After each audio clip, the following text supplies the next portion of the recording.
फरमाए। आज हम बेटा एक नई बात की तरफ आ रहे हैं, अपने किताब के एक नए हिस्से की तरफ आ रहे हैं, जिस हिस्से को तफ़हीमी इबारात के नाम से ताबीर किया जाता है। ये तफ़हीमी इबारात आप लोग 8 क्लास में इसके हवाले से आप लोगों ने कुछ पढ़ा है। तफ़हीमी इबारत का मतलब है कि एक पैराग्राफ दिया होता है और उस पैराग्राफ को अच्छे तरीके से पढ़ कर समझ कर फिर उसके बाद कुछ सवालात दिए जाते हैं।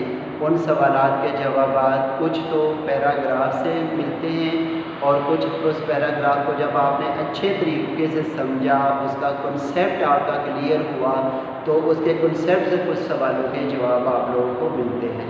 यानी दूसरे अल्फाज में यूँ कह सकते हैं, कुछ जवाब तो सिलेक्टेड होते हैं जो आपको पैराग्राफ से मिल जाते हैं, कुछ जवाब को क्वेश्चन जो होते हैं ना वो ओपन माइंडेड होते हैं कि जिसके अंदर आप लोगों ने अपनी सोच, अपने सोच के ख़ास ज़ाविये को वहाँ पर अमल दखल आपका होता है।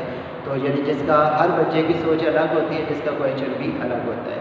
तो इसलिए आज हम 2 तफ़हीमी इबारत पढ़ेंगे। पहले मैं तफ़हीमी इबारत पढ़ता हूँ, फिर हम उसके सवालात को थोड़ा सा डिस्कस करेंगे और फिर दूसरी तफ़हीमी इबारत पढ़ के उसके सवालात को डिस्कस करेंगे।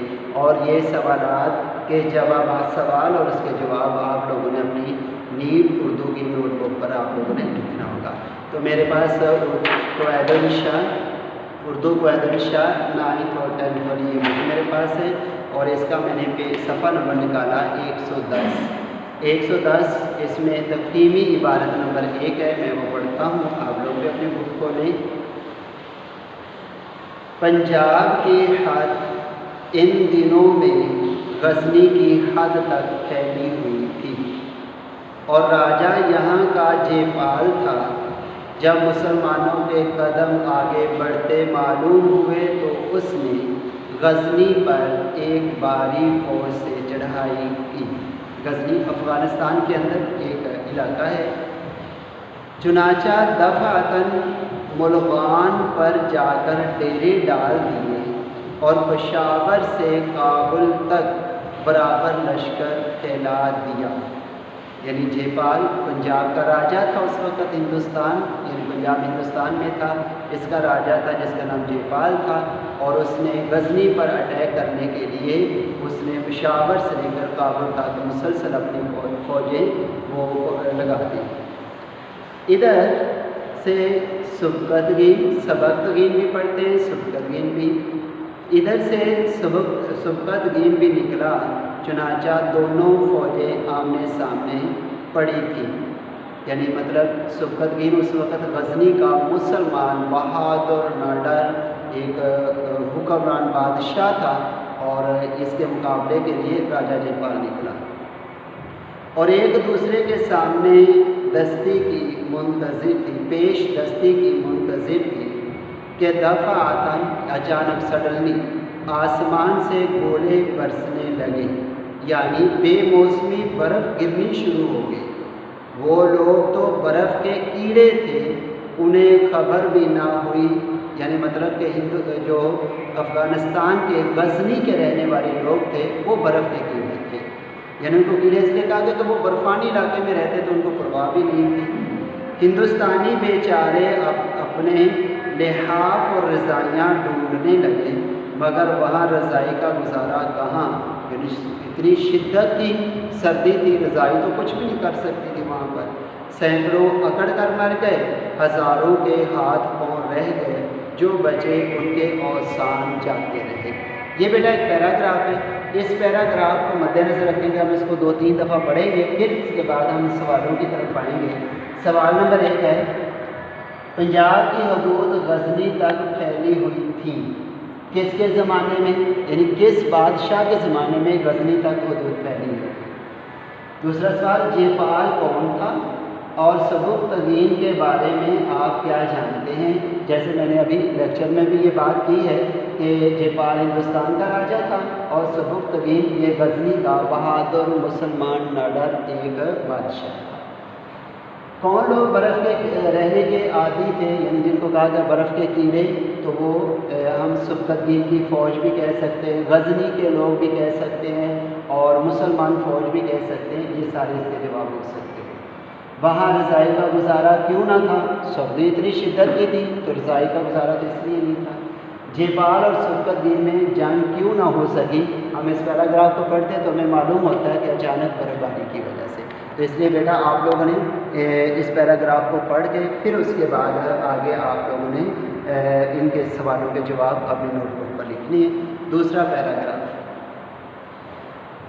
ये डॉक्टर अल्लामा मोहम्मद इकबाल का एक ख़त है जो उन्होंने ख़त लिखा सैयद नईमुल हक को, अपने एक दोस्त को ख़त लिखा और उसमें उन्होंने श्रीनगर, एक वकील थे सैयद नईमुल हक, उनको श्रीनगर भेजना था कश्मीर कमेटी के कुछ मुकदमात की समाअत के लिए, तो उन्होंने वो ख़त लिखा था।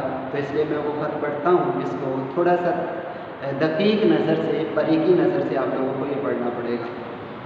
आपका वाला नामा अभी मिला है जिसके लिए बहुत शुक्रगुजार हूँ। मिस्टर नईमुल हक साहब के ख़त से जो उन्होंने शेख अब्दुल हमीद को लिखा है, मालूम होता है कि उनके ख़्याल में कश्मीर और श्रीनगर दो मुख्तलिफ़ जगह हैं।